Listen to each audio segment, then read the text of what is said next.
What's going on, my wonderful people out there? It's Adam Ayala, your modern psychoanalytical relationship specialist. If you like this kind of content, like and subscribe, and my information is down below. If you want to get in contact with me, work with me, or even suggest a r/ or a post. So today we're going to work on a post where a clinician is asking for help with suicidal ideas and thoughts from their 6-year-old daughter. Worried about my 6-year-old daughter. I wonder if there's anyone on here who can give me some advice. My 6-year-old daughter occasionally comes out with some worrying things that make me concerned for her present and future mental health. She's generally quite a happy little girl. She does well at school, has a good circle of friends, and we're a loving family, mom, dad, and older sister, and have a strong support network. She enjoys lots of things, doing things with the family. She plays piano and goes to dance, which she really enjoys. She can lax in self-confidence a little and seems a bit afraid of failing at times from time to time, and she can be quite stubborn. Maybe she's a little emotionally volatile occasionally, but I think that this is typical of many children this age. My worries about her started around a year ago, when she explained that she has a thing in her head that tells her to do naughty things, like destroy a toy that she likes. I felt that this was some kind of intrusive thought or an imp of the mind, as it were, and I put it down to it being part of her learning to control her impulses as she gets older. A slight concern, but I didn't put too much emphasis on it as she's only little. She occasionally would blame this thing for misdemeanors when things would get broken. For example, crane on the wall. In simple terms, I would try to explain to her that she is responsible for her actions. However, she has a tendency to run away or put her hands over her ears when attempting to discuss things of this nature. Quite difficult to get through to her. These incidents have become fewer as time has gone anywho. My main concern today has been a little more worrying. She's had a nice day. She's done some activities and has been laughing and giggling at things up until it was time for her to go to bed. After a short while, she came back downstairs quite distressed. She explained that she keeps getting thoughts to kill herself and wants to get a knife and hurt herself with it. Naturally, we provided her with lots of reassurance and cuddles and explained that sometimes you can get these thoughts like this, but it doesn't mean that you actually want to harm yourself. We asked her about the worries she said she has, and she denied anything is wrong, and told her that she can talk to us at any point. I should have mentioned at this point that I myself am a mental health professional and come across a lot of self-harm, suicidal behavior.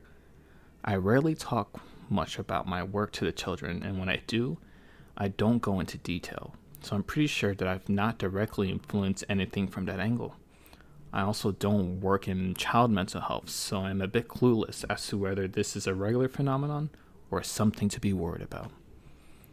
Anyhow, the upshot was that within 10 minutes she was back to herself, playing with her sister before bedtime, and all seemed well again. But obviously, the previous exchange has both myself and her mother quite worried and upset, as any parent probably would be. I'm just wondering if there is any further action we should take. Should we try to address it again, or just keep an eye on it? Do 6-year-olds behave this way occasionally? Well, when I worked with children as an outreach clinician, so this was children mostly ages 4 to 16, there were just a few that talked about self-harm, and it was the kids between ages 4 and 7, if I can remember right. Nothing after 8, really, until teenagehood.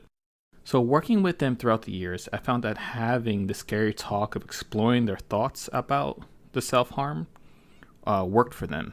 For example, when one of my kids told me that they had a thought about hurting themselves, I impulsively wanted to talk about the dangers of hurting themselves and reassure them that everything's okay, right? This is something that clinicians are trained to do, right? And something that you said that you did. And there's nothing wrong with that. Definitely had to do this.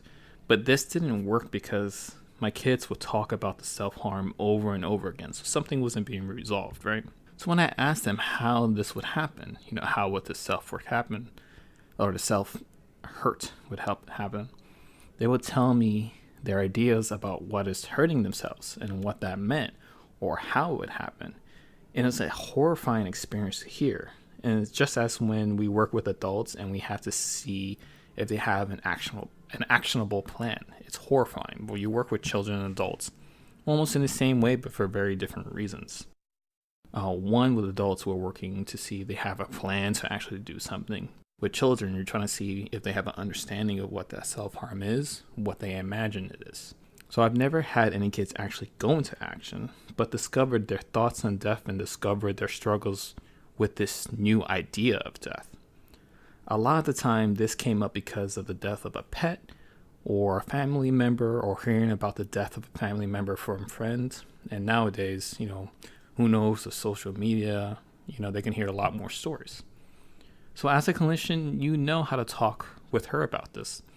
It's just a scary talk to have, and there's no shame in finding extra help. I'd only really be worried if delusions appear or real actions happen. Other than that, talk seems appropriate for now.